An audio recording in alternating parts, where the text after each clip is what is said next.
Subhanallah walhamdulillah wa la ilaha illallah Allahu akbar wa la hawla wa la quwwata illa billah মহান আল্লাহ বলেন যার হক এসেছে সত্য ওয়াজাহাকাল বাতিল চলে গেছে মিথ্যা ইন্নাল বাতিলা নিশ্চয় মিথ্যা কানা যাহুকা চিরদিন মিথ্যা।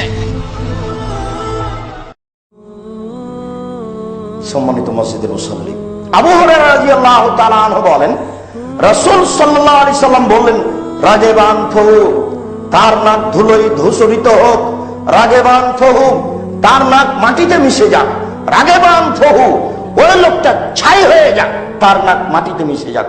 কিলা মান ইয়া রাসূলুল্লাহ, কে, কার কথা বলছেন আল্লাহ রাসূল, কার কথা এভাবে বলছেন?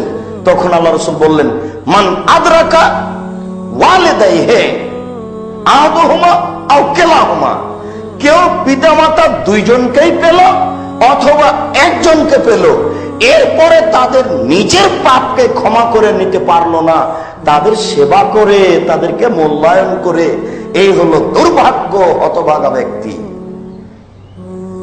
এই কথা রাসূল সাল্লাল্লাহু আলাইহি সাল্লাম বললেন। মুগীরা রাদিয়াল্লাহু তাআলা আনহু বলেন রাসূল সাল্লাল্লাহু আলাইহি ওয়াসাল্লাম বলেছেন, ইন্নাল্লাহা হারামা,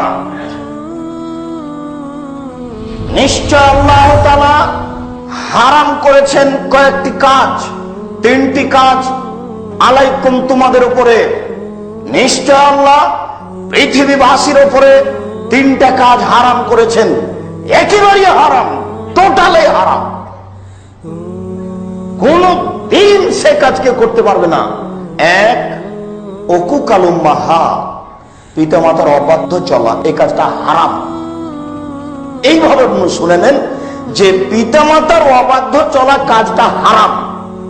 আল্লাহ তাআলা তোমাদের উপরে হারাম করেছেন কয়েকটা কাজ, তার এক নম্বর কাজ হচ্ছে পিতা মাতার অবাধ্য চলা।